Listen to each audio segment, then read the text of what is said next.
Vivekananda biography. Next chapter is as a wandering monk. The time came when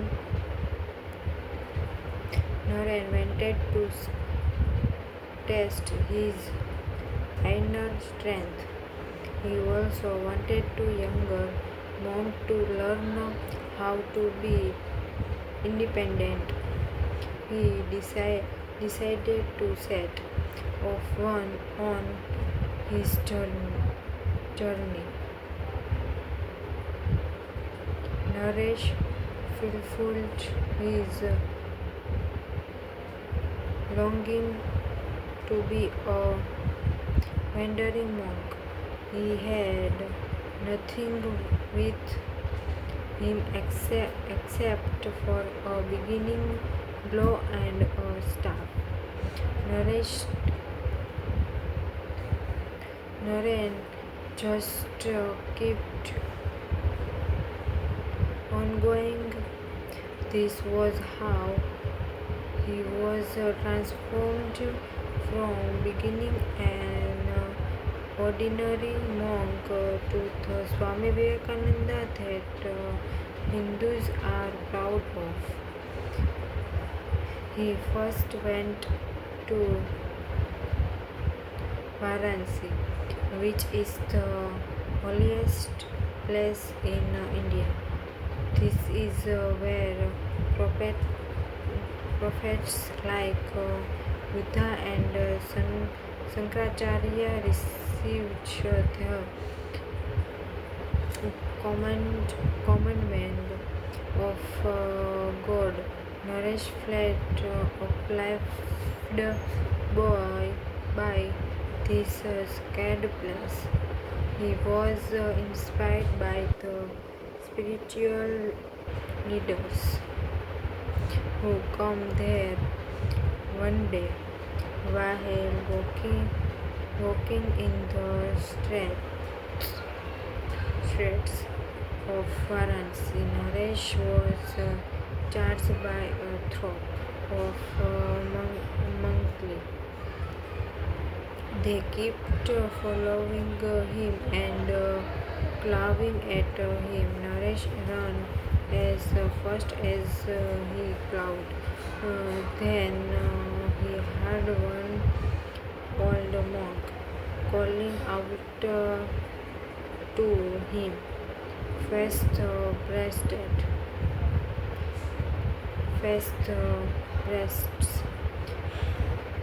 That was when Naresh stopped and turned around. He gathered all his courage. He called angrily at those aggressive monkey.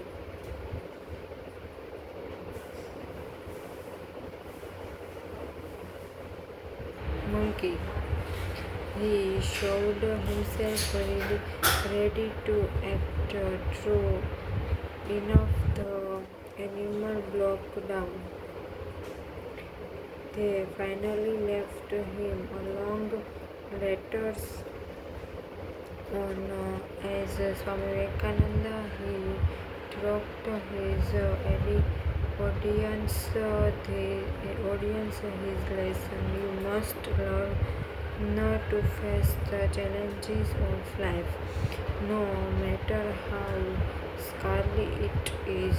You should gather your strength and choose not to run away from obstacles. From Varanasi, Naresh made his way to Ayodhya, which is the hometown of Rama. Then he went to Lucknow, a city of Muslim places and gardens. Next, he visited the Taj Mahal. The magnificence was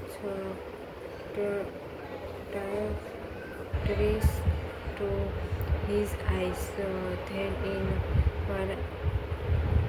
Vrindavan. He was inspired by the life of Krishna. All along, Naresh was walking barefoot and penniless. One day, he come upon an untouchable man who was smoking tobacco. Naresh asked him for a puff. The untouchable ready, readily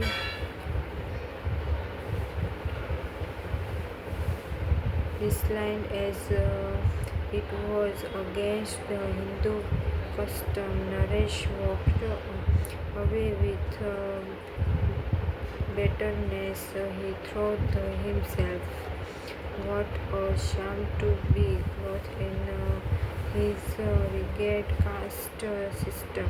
What Naresh did was return to the man by the roadside. He begged the untouchable to lend him the smoking pipes.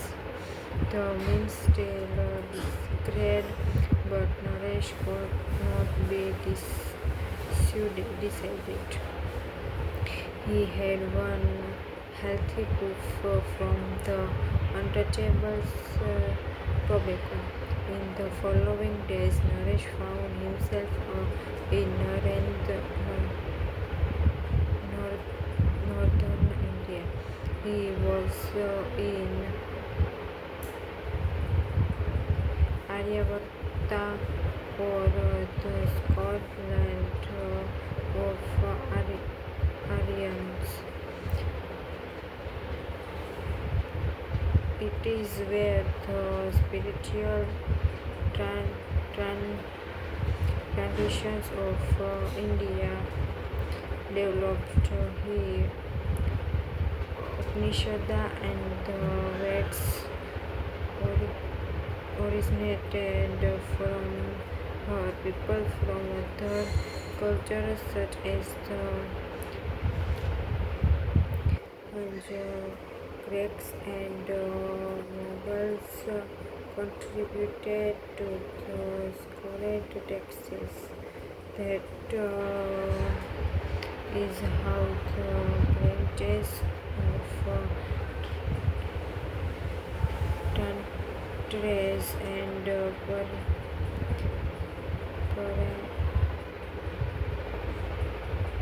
Purans were created. India is truly a unique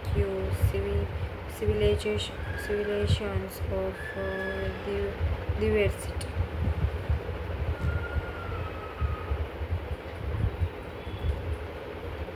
Next chapter is trip to America. It is amazing to know that Swami Vivekananda made it to Kanyakumari or Cape Comorin.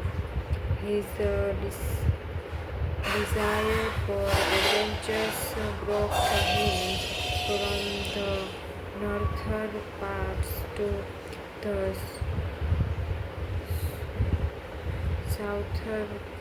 southernmost tip of India.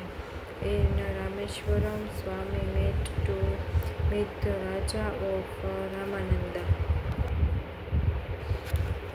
The Raja command one of his disciples.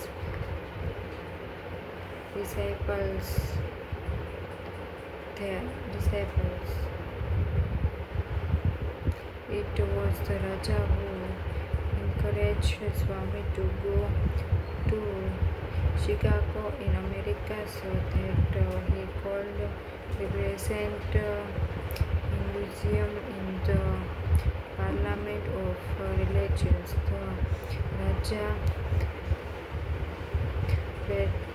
pledged to help with the expansions. The Swami divided through the waters of Cape Comorin. He was so happy to complete his journey. He become a wizard by traveling all throughout the subcontinent. Most importantly, he became aware of the suffering of his following Indians, the masses, and Britain burdened with poverty. The landlord, the rules, and the priests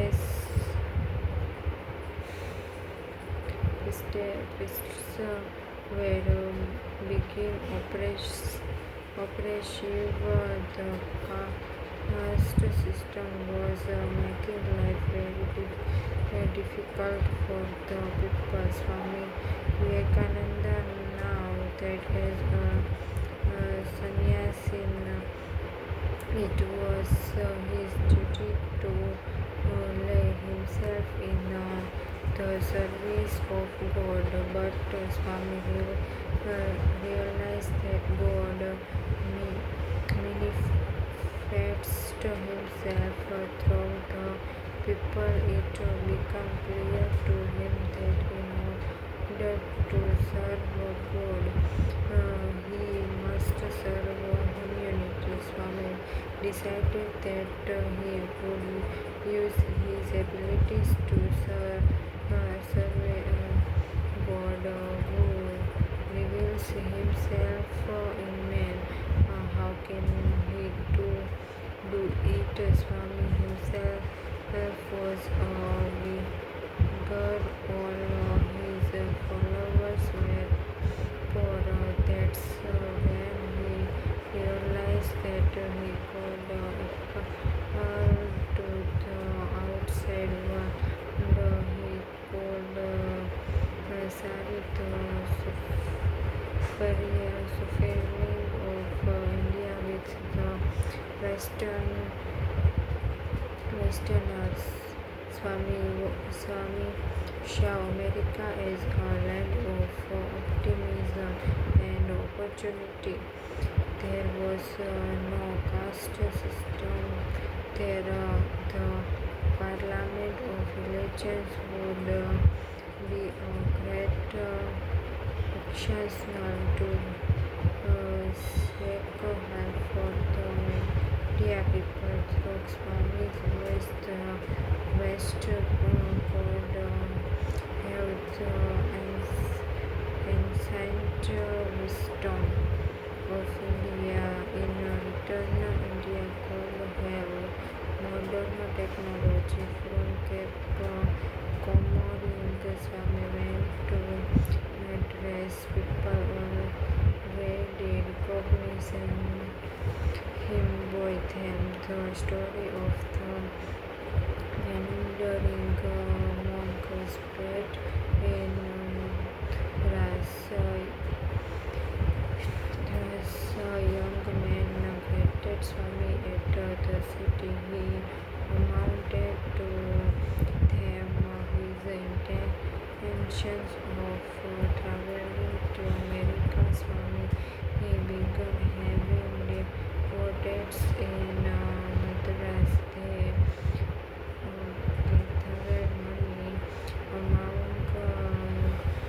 themselves to found Swami's retreat was along in Madras, where Swami would started organized work a year later. When the people gave him the money, the Swami did not accept it. He told them to distribute the find among the poor people. In Hyderabad, Swami did his first college lecture. He entitled in My Vision of the West. Plenty of people come to hire him. They were impressed by his Swami realized that the gold could at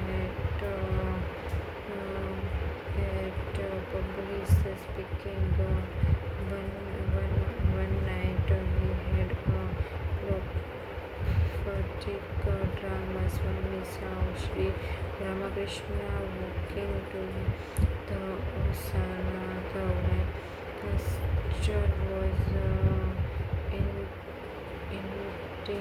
inviting him to flower. He also heard the Sharda Devi's crying, "Go."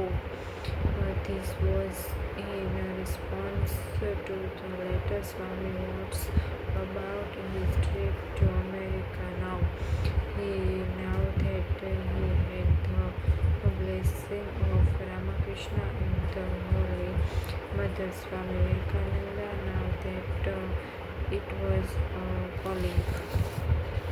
Next chapter is the Parliament of Religions. It was a long journey from Bombay to Chicago. Swami Vivekananda traveled by sea.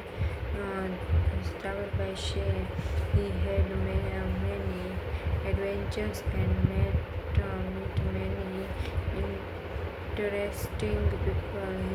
He saw the roti of Singapore and Hong Kong. He visited some temple in China and Japan. The ship crossed the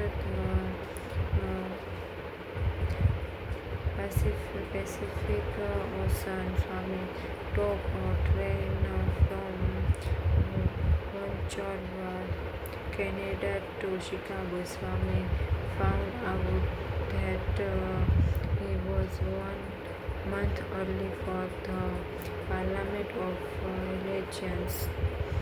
The devotees, ministers, and rajas who helped then were unaware of it. Meanwhile, the Swami was resigning curiosity with his orange roberts and turbans. Children followed him as he walked in the streets.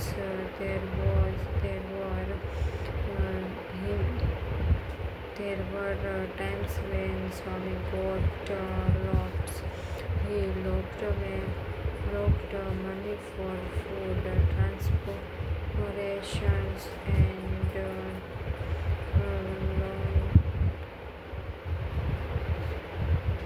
loading, but there were always good strangers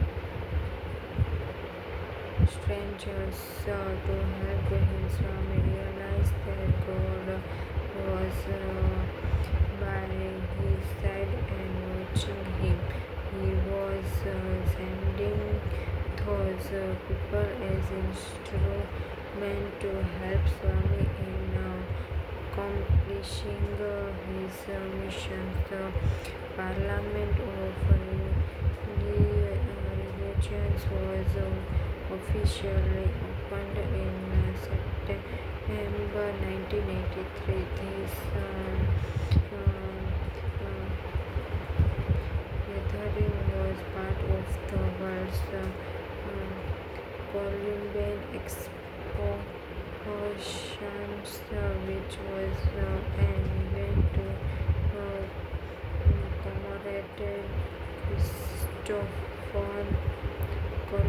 Christopher Columbus' discovery of America. The goal of the exposition was to exhibition the progress in Western science and technology. But since religion was a major factor in humanity, it was including as well. 7,000 people were inside the big hall. Religious leaders come from and over the world. There were delegated from Islam, Christianity, Shintoism, Confucianism, Buddhism, Hinduism, and Jainism. Each of them was to stand in front and make a speech. Swami Vivekananda was nervous. He didn't have a prepared speech. He didn't know that he needed one. It was his first time attending this kind of gathering. He asked the organizer to call him Lex, but soon it was time for his speech. Swami First World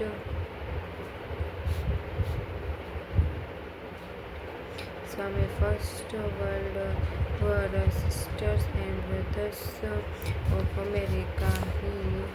The audience was ended. The Westerners gave him a standing ovation. They all stood up and applauded. Finally, there came a delegate who was a singer in his world. Swami decided to talk about acceptance and universal tolerance. He talked about how India, even inside times, become the refuge of Zoroastrian and Israeli taste. He explained that people of different religions are like small streams landing out to the sea. The water flow from different sources, but they all end up at sea. That great sea is God. He spoke not only about his own religions but about all religions of the world. That was what made Swami Vivekananda stand out in the gathering. He also made out a call to the modern world to stop discriminations and to accept all grades, all color and all casted. He said that we are all the same. Each of us should be incorporated into single humanity. What also made Swami stand out was that he never criticized the religions. He didn't try to prove that his or that religions were the ultimate truth. He believed that all religions lead to good. He said that there were many doors to enter a nation. the last day of the Parliament, Swami Vivekananda concludes that the Parliament of Religions has provided to the world that charity, purity, and holiness were parents in every religion. He said, if there is one religion's leaders who decides he is going to dominate over all the rest, I will pity him. He also said that soon every religion would have his binary harmony and place, not distractions. Almost overnight, the strange young monk from India became a celebrity. People admired his work and holiness. There were life-sized portraits